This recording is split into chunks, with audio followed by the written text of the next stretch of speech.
Hello class 10th। इससे पहले की वीडियो में हमने बात की थी कि क्रियात्मक समूह किसे कहते हैं, क्रियात्मक समूह कितने प्रकार के होते हैं, ठीक है ना।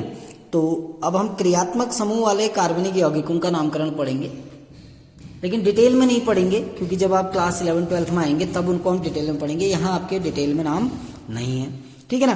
तो पहला आप हम लेते हैं कि हैलोजन युक्त या हैलोजन क्रियात्मक समूह वाले, हैलोजन क्रियात्मक समूह वाले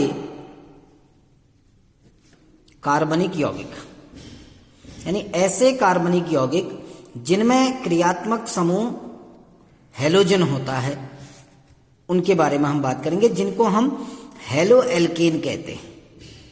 हैलो एल्केन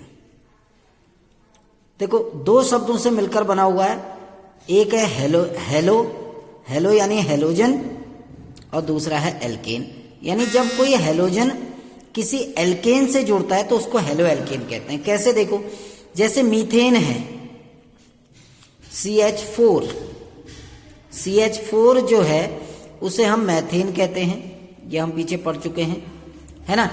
जब इस मैथेन का एक हाइड्रोजन बाहर निकलता है और उस हाइड्रोजन की जगह पर एक कोई हैलोजन आ जाता है, जैसे यहां पर क्लोरीन आ रहा है, तो एक क्लोरीन ने एक हाइड्रोजन को विस्थापित कर दिया तो हमारा यौगिक क्या बना, CH3Cl। ये तो था, यहां 4 हाइड्रोजन थे, यहां 3 ही रह गए क्योंकि एक हाइड्रोजन को किसने विस्थापित कर दिया है, क्लोरीन ने। तो ऐसा जो यौगिक बनता है उसको हम हैलो एल्केन कहते हैं, क्योंकि ये बना किससे, एल्केन से बना। कैसे बना, जब एल्केन का हाइड्रोजन किसने विस्थापित कर दिया, किसी हैलोजन ने, ठीक है ना। तो कुछ हैलो एल्केन्स के हम नाम पढ़ेंगे, नामकरण करेंगे, क्योंकि हैलो एल्केन की परिभाषा आपके यहाँ नहीं है, आपके यहाँ केवल उनका नामकरण है। तो नामकरण करने पर देखिए, जो एक्स हैलोजन है जिसको हम कहते हैं, पीछे चार्ट अगर आप देखोगे आपको समझ में आएगा। जो हैलोजन है, चाहे वो Cl है, चाहे वो Br है, चाहे वो F है, चाहे वो I हो, है ना। Cl को हम क्या कहते हैं, क्लोरो। Br को हम क्या कहते हैं, ब्रोमो। ये सब पीछे लिखा चुका हूं। F को क्या कहते हैं, फ्लोरो। I को क्या कहते हैं, आयोडो, है ना। तो याद रखना, जितने भी क्रियात्मक समूह हमने पीछे लिखे हैं उसमें से कुछ क्रियात्मक समूह ऐसे हैं जिनको हम लिखते हैं पूर्व लग्न के रूप में। पूर्व लग्न यानी नाम से पहले, जिसको अंग्रेजी में हम क्या नाम देते हैं, इसको अंग्रेजी में हम कहते हैं प्रीफिक्स। और कुछ ऐसे होते हैं जिनको अनुलग्न के रूप में लिखा जाता है। अनुलग्न यानी नाम के बाद, जिसको हम सफिक्स कहते हैं या सफिक्सेस, ठीक है ना। तो ये जो नाम है क्लोरो, ब्रोमो, फ्लोरो, आयोडो, ये सब लिखे जाते हैं पूर्व लग्न के रूप में, यानी कार्बनिक यौगिक के नाम से पहले लिखे जाएंगे। जैसे मैं उदाहरण बताता हूं, आप समझ जाएंगे। जैसे कुछ यौगिक लिख रहा हूं, माना पहला यौगिक है CH3Cl। दूसरा यौगिक लेते हैं, देखो CH3, CH2, CH2, Br। तीसरा यौगिक CH3, CH2, CH2, ऐसे ही कार्बन जोड़ते रहो, CH2, I।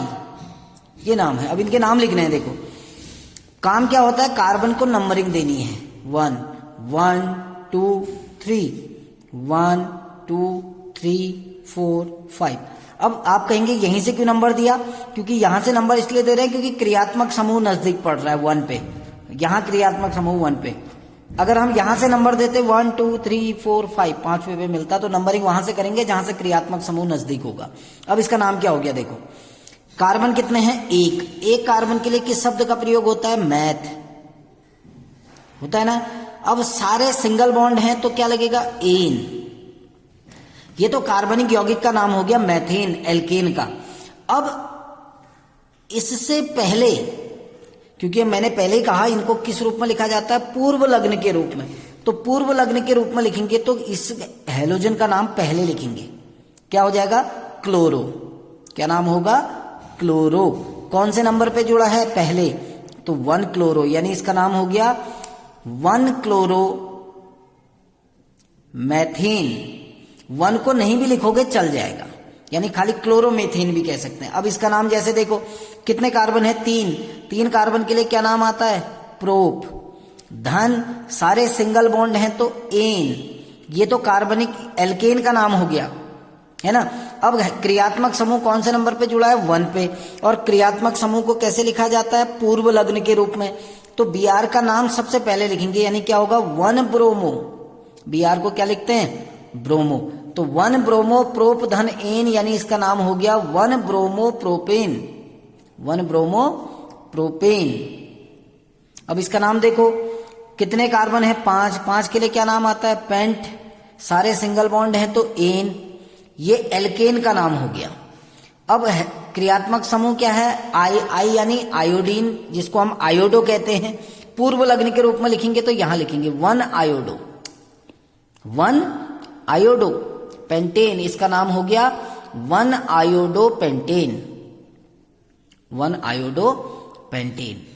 2 पर होगा 2 आयोडो पेंटेन। जैसे अगर मैं एक एग्जांपल दे रहा हूं कि यहां तो क्रियात्मक समूह हर जगह पर 1 पे था, माना एक कोई ऐसा है CH3 CH Cl CH3। 2 उदाहरण और बता रहा हूं, CH3 CH Br CH2 CH3। अब यहां देखो क्या है, जो क्रियात्मक समूह है वो सीधी श्रृंखला में नहीं है, वो पार्श्व श्रृंखला में है। अब नंबरिंग अगर यहां से करते हैं 1 2 3, कौन से नंबर से हेलोजन जुड़ा है? दूसरे। यहां से करेंगे 1 2 3, तब भी कौन से नंबर पे आ रहा है? दोनों ओर से 2 पे। तो कहीं से नंबरिंग करो कोई फर्क नहीं पड़ता। टोटल कार्बन कितने हैं? 3 कार्बन के लिए क्या आएगा? प्रोप। सारे सिंगल बॉन्ड हैं तो एन, ये तो एल्केन का नाम हो गया। अब Cl को सबसे पहले लिखते हैं तो कहां पर जुड़ा है? 2 पे, तो क्या हो जाएगा? 2 क्लोरो। इसका नाम क्या हो गया पूरा? 2 क्लोरो प्रोपेन। 2 chloro propane. अब नेक्स्ट में देखो यहां से नंबरिंग कर रहे हैं 1 2 3 4, कौन से नंबर पे मिल रहा है हेलोजन? दूसरे पे। यहां से करते हैं 1 2 3 4, कौन से नंबर पे मिल रहा है? 3 पे। नंबरिंग वो सही है जहां से नजदीक मिलेगा, तो नजदीक यहां से जाने में मिल रहा है, यानी ये नंबरिंग गलत है। ठीक है, मैंने काट दी। अब टोटल कार्बन कितने हैं? 4 के लिए क्या आता है? ब्यूट। सारे सिंगल बॉन्ड हैं तो एन, हो गया ना। अब Br का नाम सबसे पहले लिखेंगे, कौन से नंबर पे जुड़ा है? 2 पे। और Br को हम क्या कहते हैं? ब्रोमो। तो क्या हो जाएगा? 2 ब्रोमो, यानी इसका नाम हो गया 2 ब्रोमो ब्यूटेन। आई थिंक ये समझ में आया होगा कैसे हम कर रहे हैं। कल हम नेक्स्ट वाले पढ़ेंगे दूसरा, जिसमें हेलोजन के अलावा यानी अल्कोहल का नामकरण कल पढ़ेंगे। Thank you.